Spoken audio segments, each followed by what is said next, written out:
আসসালামু আলাইকুম। আশা করি আমার ইঞ্জিনিয়ার ভাই বোনেরা আপনারা ভালো আছেন। আমার কাছে আরেকটি সার্কুলার আসছে, এটা হচ্ছে বাংলাদেশে, ঠিক আছে। এখানে মোটামুটি ভালো একটা অভিজ্ঞতা চাইছে ওনারা। এখানে ফায়ার সেক্টরে একটা গ্রুপ কোম্পানি, ঠিক আছে, এটা একটি হেভি গ্রুপ কোম্পানি, একটা বাংলাদেশি কোম্পানি। এখানে আপনারা কেরিয়ার করতে পারবেন, একটা গ্রুপ কোম্পানি আর কি। তো এখানে আপনার অভিজ্ঞতা লাগবে, ঠিক আছে। এখানে পজিশনটা হচ্ছে senior design engineer, fire and safety সেক্টরে, HSE, ঠিক আছে। ফায়ার অ্যান্ড সেফটি সেক্টরে সিনিয়র ডিজাইন ইঞ্জিনিয়ার।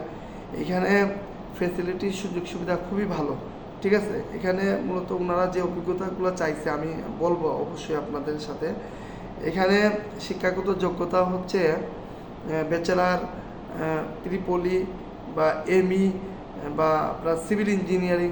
শিক্ষাগত যোগ্যতা তিনটা ক্যাটাগরি। আমরা জানি বর্তমানে ফায়ার সেক্টরে কিন্তু ইলেকট্রিক্যাল, মেকানিক্যাল, সিভিল সবাই অ্যাপ্লাই করার সুযোগ পায়, সবাই এখানে কেরিয়ার করতে পারবে।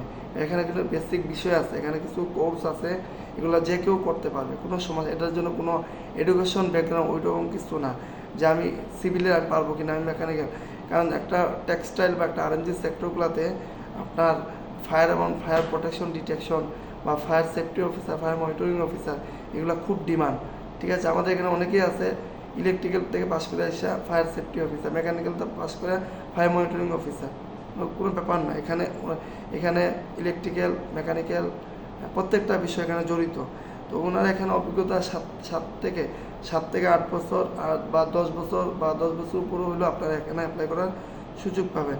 এখানে মূল যে বিষয়, এখানে আপনার যে বিএনবিসি, এনএফপিএ, হ্যাঁ, এখানে যে বিষয়গুলো আপনাকে নলেজ থাকতে হবে, বিএনবিসি, এনএফপিএ 13, 14, 20, 72, 101 এই, এবং বিএনবিসি হচ্ছে আপনার অটোকে, বিএনবিসি এখানে থাকবে, ঠিক আছে। AutoCAD, hydraulic calculation, battery voltage drop condition, এগুলো job responsibility. RAC acquired, Bayer and Nippon audit, ঠিক আছে। এগুলো খুবই গুরুত্বপূর্ণ এক্সপিরিয়েন্স যেগুলো চাইছে। RAC acquired, Bayer and Nippon এবং অডিট যে বিষয়গুলো, এগুলো আর কি। হ্যাভিং এনএফপিএ ট্রেনিং সার্টিফিকেট, আপনার এনএফপিএ ট্রেনিং সার্টিফিকেট থাকতে হবে, ঠিক আছে। এক্সেলেন্ট টাইম ম্যানেজমেন্ট, এখানে মোটামুটি fire design, fire protection detection, supervision system, হ্যাঁ, এগুলো আপনাকে ভালো নলেজ থাকতে হবে, এগুলো আপনার জানতে হবে, শিখতে হবে, ঠিক আছে। এগুলো আপনাকে জানতে হবে অবশ্যই।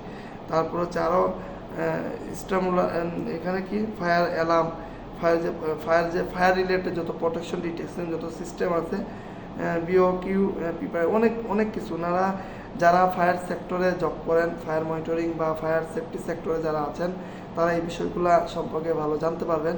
আমি যে বিষয়গুলো জাস্ট তুলে ধরেছি, আশা করি আপনারা যারা এই সেক্টরে আপনাদের যাদেরকে যোগ্যতা আছে, যারা এই সেক্টরে আপনারা পড়াশোনা করেছেন, প্লাস যাদের এই সেক্টরে যাদের অভিজ্ঞতা আছে চাকরি, আপনারা সহজে আমার বিষয়টা বুঝে ফেলছেন আসলে আমি কি বুঝাইতে চাচ্ছি বা কোম্পানি কি চাচ্ছে।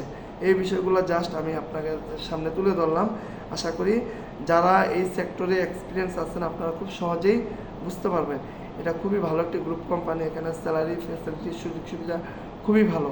আপনাকে অটোকেট জানতে হবে, ডিজাইন জানতে হবে, হ্যাঁ। তা আরও বিষয়, এখানে position senior design engineer, fire and safety, ঠিক আছে। তো যে বিষয়গুলো বললাম এগুলো আপনাকে এক্সপিরিয়েন্স থাকা লাগবে, কাজ জানা লাগবে, নলেজ থাকা লাগবে, চমৎকার নলেজ থাকা লাগবে, ঠিক আছে। তো এই হচ্ছে বিষয়।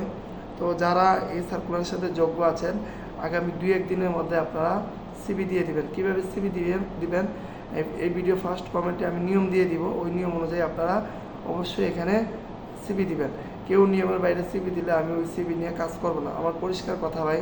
কারণ এখানে আমাকে কোনো কোম্পানি বা কোনো এমপ্লয়ি বা কেউ কারো থেকে আমি টাকা নেও না, কেউ আমাকে টাকা দিচ্ছেও না, বা আমি এগুলোর সাথে সম্পর্কিত না। আমি চাকরির পাশাপাশি যতটুকু সময় পাই এই বিভিন্ন সার্কুলারগুলো আমার কাছে আসে, আমি আপনাদের কাছে এগুলো প্রকাশ করি। যাদের সাথে মিলে এই সিভিগুলো আমি আমার সময় থেকে দায়িত্ব নিয়ে এগুলো আমি কোম্পানিগুলোতে দিয়ে থাকি। আপনারা জানেন আমার একটা কমিউনিটি আছে ইসিবি, তো পাশাপাশি ওই সূত্র ধরেই আরও বিভিন্ন জায়গা থেকে আমার কাছে বিভিন্ন সার্কুলার আসে। তো মোটামুটি সব কিছু মিলে আমি আমার চেষ্টা করি আমার জায়গা থেকে যতটুকু সম্ভব আপনাদেরকে হেল্প করার। যাদের প্রয়োজন আশা করি তারাই আমার সাথে যোগাযোগ রাখবেন, আর যাদের প্রয়োজন নাই তারা দূরে থাকবেন, ঠিক আছে। তো আপনারা আমাকে হেল্প করেন, আমি আমার জায়গা থেকে যতটুকু সম্ভব আপনাদেরকে হেল্প করার চেষ্টা করব। গুরুত্বপূর্ণ সার্কুলারগুলো আপনাদের মধ্যে নিয়ে আসব। যদি আপনার সাথে মিলে অবশ্যই আপনারা সেই নিয়ম অনুযায়ী সিভি দিবেন, ইনশাল্লাহ আমি ইন্টারভিউ ব্যবস্থা করে দেব। ধন্যবাদ সবাইকে, আসসালামু আলাইকুম।